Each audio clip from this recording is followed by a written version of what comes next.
La France est entrée dans une phase critique. Après des années à éviter toute implication directe dans des conflits majeurs, l'Élysée vient de franchir un seuil symbolique. Emmanuel Macron annonce une mobilisation inédite de la jeunesse française sous couvert d'un service civique volontaire. Mais cette orientation n'est pas qu'un simple choix administratif, elle marque un virage idéologique majeur. Derrière les mots rassurants, un bouleversement stratégique se dessine. Le président veut raviver la flamme patriotique, mais c'est l'ombre d'un affrontement avec la Russie qui plane. Ce qui semblait inimaginable devient peu à peu réalité, une Europe militarisée, une France alignée sur l'OTAN et une génération entraînée à obéir. Le 14 juillet 2025, lors du défilé national, les premiers jeunes en uniforme issus de ce programme ont défilé sur les Champs-Élysées, applaudis par des généraux sous les drapeaux, un tournant historique ou le début d'une longue préparation à un conflit qu'aucun citoyen n'a demandé. La posture défensive de Macron n'est pas née par hasard. Depuis le début de l'année 2024, les tensions diplomatiques n'ont cessé de s'intensifier et avec elles un climat de méfiance généralisé.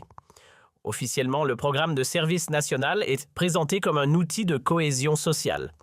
Mais dans les coulisses, l'Élysée réagit à une dynamique bien plus profonde.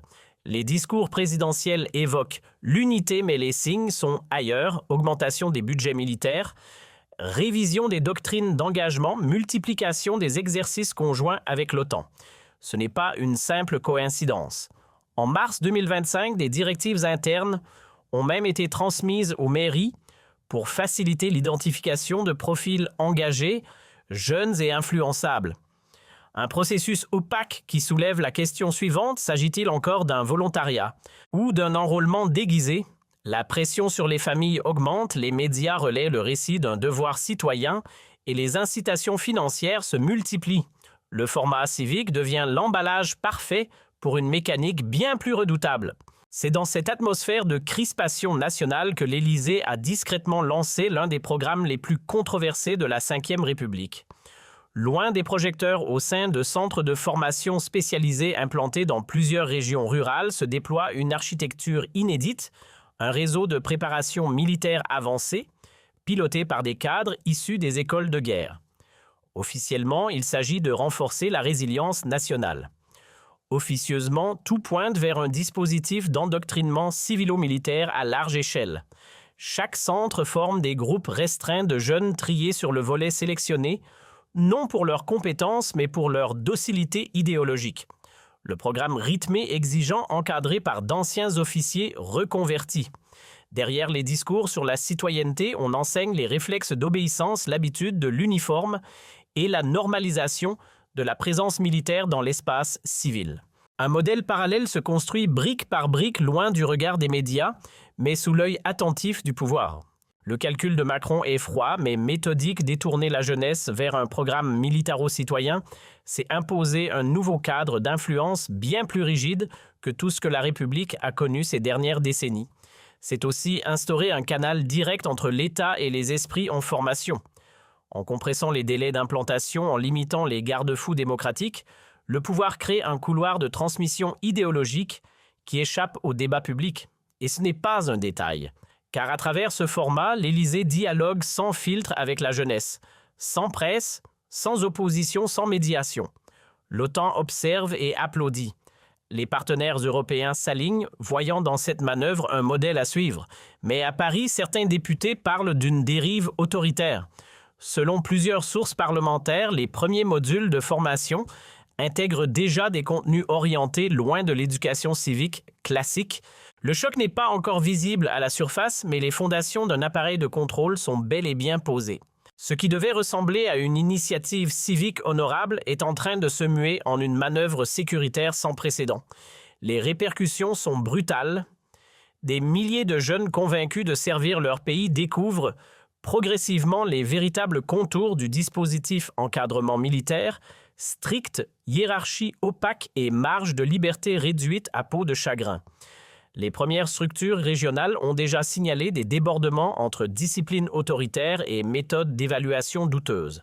Le choc est immédiat, surtout pour les familles qui réalisent que ce service volontaire ressemble de plus en plus à une préconscription. Ce glissement inquiétant met en lumière un malaise plus profond. La République en quête d'autorité semble troquer la citoyenneté, éclairée contre la soumission organisée. Et pendant que la tension monte, la question persiste: jusqu'où ira ce programme avant que la société ne se rende compte qu'elle a franchi un point de non-retour? Mais ce glissement insidieux n'en est qu'à ses débuts. Peu après les premiers retours de terrain sur le programme, une fuite discrète a commencé à circuler dans les couloirs de l'Assemblée nationale. Selon des documents confidentiels, certains modules du service national intégreraient des techniques de conditionnement psychologique proches de celles utilisées dans les armées professionnelles. Des exercices de simulation de crise incluraient des scénarios de menaces venant de l'Est avec une insistance particulière sur la Russie comme acteur hostile. Officiellement, il s'agit d'apprendre à réagir face à des situations d'urgence. Officieusement, l'ennemi est désigné sans détour. Des psychologues indépendants alertés par des témoignages d'encadrants dénoncent une dérive préoccupante, l'endoctrinement sous couvert de préparation civique. Et pour la première fois, certains élus de l'opposition parlent ouvertement de militarisation des esprits et de manipulation stratégique orchestrée par l'État. Le vernis civique craque et ce qu'il révèle est bien plus inquiétant que prévu. D'après les confidences de plusieurs membres proches du cabinet présidentiel, une refonte complète du cadre légal est en cours, visant à consolider juridiquement ce service militaire volontaire. Des circulaires sont réécrites, des décrets modifiés et certains articles de loi discrètement adaptés pour permettre des extensions exceptionnelles de missions civiques en cas de crise. Derrière cette mécanique technique, une stratégie bien huilée se met en place. Le pouvoir avance ses pions méthodiquement verrouillant les voies de contestation. Car l'objectif ne se limite plus à l'expérimentation d'un programme, mais bien à son déploiement national. Les prochaines étapes sont connues: implantation dans chaque académie, intégration au parcours scolaire et à terme orientation professionnelle dirigée vers les forces armées. Tous les indicateurs vont dans la même direction, une militarisation rampante de la jeunesse française. Et pendant que les médias entretiennent l'illusion d'un volontariat utile, l'appareil d'État lui structure un système de formatage idéologique durable. Et dans cette stratégie de fond, une figure discrète mais centrale commence à émerger, un haut conseiller de l'Élysée, peu connu du grand public mais considéré par beaucoup comme l'architecte de l'endoctrinement programmé. Il ne s'exprime jamais en conférence de presse, mais tire les ficelles des orientations pédagogiques et des contenus de formation. Ses réseaux dans les cercles stratégiques de Bruxelles et de l'OTAN lui permettent d'aligner subtilement les priorités françaises avec celles du complexe militaro-diplomatique occidental. Alors que les tensions avec la Russie servent de toile de fond à tous les discours présidentiels, la France s'aligne de plus en plus sur une logique de confrontation. Et dans ce jeu d'ombre, chaque réforme devient un levier, chaque discours une mise en condition. Ce n'est plus une question d'anticipation, c'est une préparation. Mais cette fois, le pouvoir ne recule plus. Bien au contraire, il s'enracine au centre d'un dispositif qui redéfinit les règles du jeu démocratique. Le gouvernement ne se contente plus de proposer, il impose. Il ne suggère pas, il conditionne. Ce que la France traverse aujourd'hui, c'est un repositionnement idéologique massif où l'État se donne les pleins pouvoirs pour choisir les trajectoires de toute une génération. Fini l'éducation neutre, place à la formation dirigée. L'autorité centrale dicte le rythme, les priorités, les profils à promouvoir. Pendant ce temps, toute voix critique est cataloguée, réduite au silence par un système de plus en plus verrouillé. Et tandis que certains s'inquiètent discrètement dans les rangs parlementaires, le programme se déploie à grande vitesse avec le soutien actif des institutions européennes. L'uniformisation des esprits devient la nouvelle norme dans un climat où la dissidence est désormais assimilée à une menace. Ce qui rend ce dispositif si puissant, c'est qu'il est habillé de vertu. Présenté comme éthique, inclusif et progressiste, il adopte tous les codes du langage social moderne pour mieux neutraliser la critique. Dès les premières étapes, le projet a été structuré autour de concepts séduisants: égalité des chances, participation citoyenne, développement durable. Mais derrière ces façades, la mécanique reste implacable. Les partenariats avec certaines associations, les subventions accordées à des structures locales, tout semble pensé pour donner une caution morale à une entreprise, dont la finalité est bien plus politique que pédagogique. Macron l'a bien compris, pour façonner une génération fidèle au pouvoir, il faut commencer par gagner la confiance des communautés. Et cette stratégie d'influence douce, fondée sur le langage de l'inclusion, est sans doute l'arme la plus redoutable du système. L'adhésion des territoires ruraux et des régions populaires à ce programme ne relève pas du hasard. Dès les premières annonces, l'exécutif a ciblé les zones fragiles, quartiers abandonnés, campagnes marginalisées, villes délaissées. Le discours « Donner une chance à la jeunesse défavorisée, valoriser l'engagement local, offrir une voie d'avenir ». Mais derrière cette rhétorique séduisante, la réalité est tout autre. On canalise la précarité vers la discipline, on transforme le manque d'opportunités en matière première pour alimenter la nouvelle machine institutionnelle. De nombreux jeunes attirés par la promesse d'un avenir stable se retrouvent plongés dans un système hiérarchique rigide où l'obéissance prime sur l'émancipation. Ce sont ces mêmes territoires pourtant laissés pour compte par les politiques publiques pendant des années qui deviennent aujourd'hui les bases arrières du redéploiement sécuritaire voulu par le pouvoir. Et pendant que le gouvernement parle d'inclusion, il utilise la détresse sociale comme levier de recrutement. Sur le plan logistique, rien n'a été laissé au hasard. Le dispositif repose sur une organisation méthodique optimisée pour encadrer, surveiller, intégrer. Des infrastructures ont été rénovées, des centres d'hébergement ouverts, des circuits de formation accélérés mis en place, et surtout l'ensemble est soutenu par un réseau technologique sophistiqué, reconnaissance faciale à l'entrée des centres, suivi algorithmique des profils évaluation comportementale numérique. Tout est pensé pour que la trajectoire du jeune engagé soit tracée, contrôlée, orientée. Officiellement, il s'agit de modernisation. Officieusement, c'est un maillage sécuritaire renforcé inscrit dans la durée.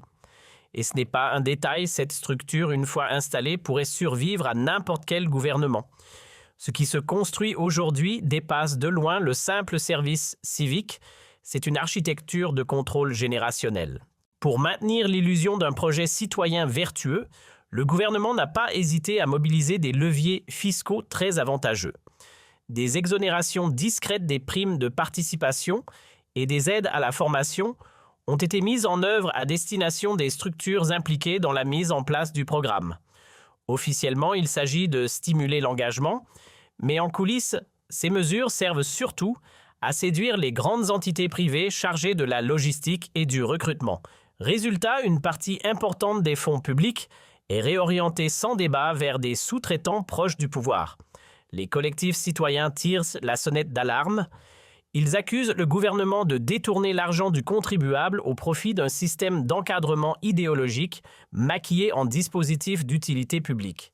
Et au fil des mois, les critiques se multiplient. Certains élus parlent d'un plan de fidélisation clientéliste, d'autres évoquent une manœuvre électoraliste déguisée. Une chose est sûre, ce n'est plus seulement l'armée qu'on prépare, mais aussi les prochaines échéances politiques. Selon plusieurs voix indépendantes, les promesses initiales d'insertion professionnelle et d'émancipation locale ne tiennent plus la route. Dans certaines régions, les structures annoncées sont toujours en friche et les bénéficiaires attendus ne voient rien venir. Des contrats symboliques sont mis en avant pour justifier des choix budgétaires massifs, mais sur le terrain, les effets réels sont bien maigres. Malgré cela, l'État poursuit son expansion. Depuis juillet 2025, de nouveaux centres s'ouvrent à travers le pays, marquant une rupture nette avec les dispositifs civiques traditionnels. Ce nouveau modèle, centralisé, militarisé, numérisé, ne dépend plus de la volonté populaire, mais d'un agenda étatique bien ficelé. Et pendant que les Français s'interrogent sur la finalité réelle de ces réformes, l'appareil avance insidieusement comme un train lancé à pleine vitesse. Ce qui se joue ici dépasse la simple réforme du service national, c'est un basculement silencieux du contrat républicain. Dès 2026, le programme national de service militaire volontaire devrait atteindre sa vitesse de croisière. Plus de 200 sites d'instruction sont déjà prévus sur l'ensemble du territoire, chacun avec ses propres objectifs, son encadrement, son calendrier. Loin d'être une expérimentation limitée, il s'agit d'une expansion massive, orchestrée avec précision. L'État entend en faire un pilier central de la nouvelle République sociale, un outil permanent de mobilisation civique sous bannière tricolore. Et derrière cet appareil bien huilé se cache une ambition encore plus vaste, instaurer un système de formation continue en lien direct avec les industries stratégiques et les forces armées. Le maillage logistique est en place, les financements sont bouclés, il ne manque plus que l'adhésion silencieuse du peuple. Car au fond, ce n'est plus de patriotisme qu'il est question, mais de formatage. Et si cette phase d'expansion est validée politiquement, la France entrerait dans une ère nouvelle, celle d'un encadrement généralisé des consciences au nom de l'unité nationale. Les intentions ne sont plus voilées. Le cap est posé, transformer la jeunesse en un vivier discipliné disponible, façonné pour répondre aux urgences du pouvoir. La stratégie repose sur une double dynamique, profiter du climat d'instabilité mondiale pour légitimer l'encadrement militaire et utiliser les inquiétudes populaires pour renforcer la narration de la protection collective. Les chiffres parlent d'eux-mêmes, plus de 65% des familles. Des zones rurales disent voir dans ce programme une chance de stabilité sociale quand en réalité il s'agit d'une normalisation de la militarisation au quotidien. Les grandes écoles de l'armée ont déjà signé des partenariats avec plusieurs académies régionales. Des contrats d'intégration progressive sont en cours de discussion pour lier les services civiques à des formations en sécurité intérieure. Tout cela ne serait pas possible sans la mécanique de communication parfaitement rodée par le gouvernement. Une communication qui transforme chaque contrainte en opportunité, chaque inquiétude, en devoir, chaque résistance en oubli. Jusqu'ici, la plupart des programmes de jeunesse en France suivaient une logique éducative ou associative, laissant aux citoyens une certaine autonomie de choix. Mais avec l'initiative militaire volontaire, un nouveau paradigme s'impose, un encadrement structuré orienté par l'État et inséré dans une dynamique géopolitique beaucoup plus large.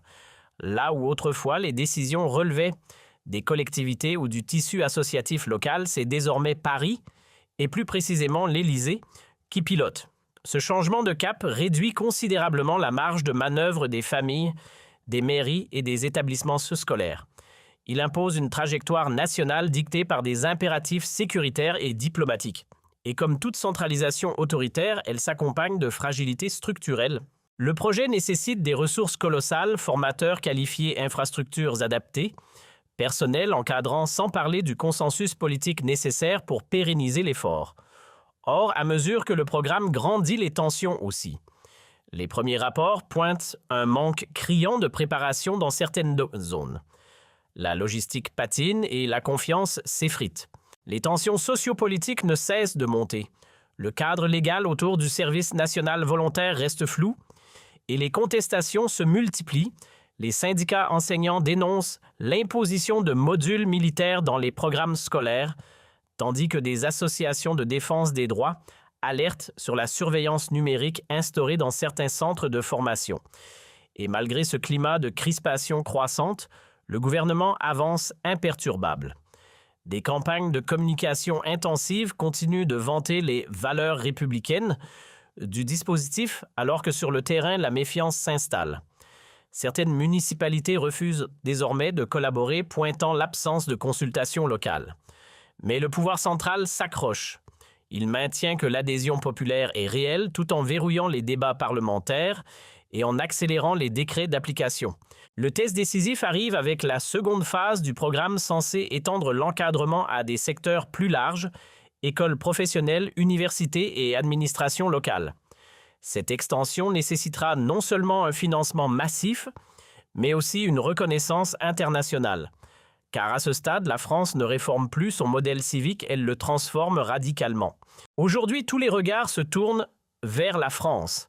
Alors que l'Allemagne réforme discrètement sa doctrine de défense, que la Pologne renforce ses alliances militaires et que les États-Unis poursuivent leur stratégie d'extension via l'OTAN, Paris semble vouloir franchir une étape de plus, institutionnaliser un modèle d'embrigadement civilo-militaire au cœur même de son appareil républicain. Et ce glissement que certains qualifient déjà de révolution silencieuse s'accompagne d'un projet classé confidentiel défense.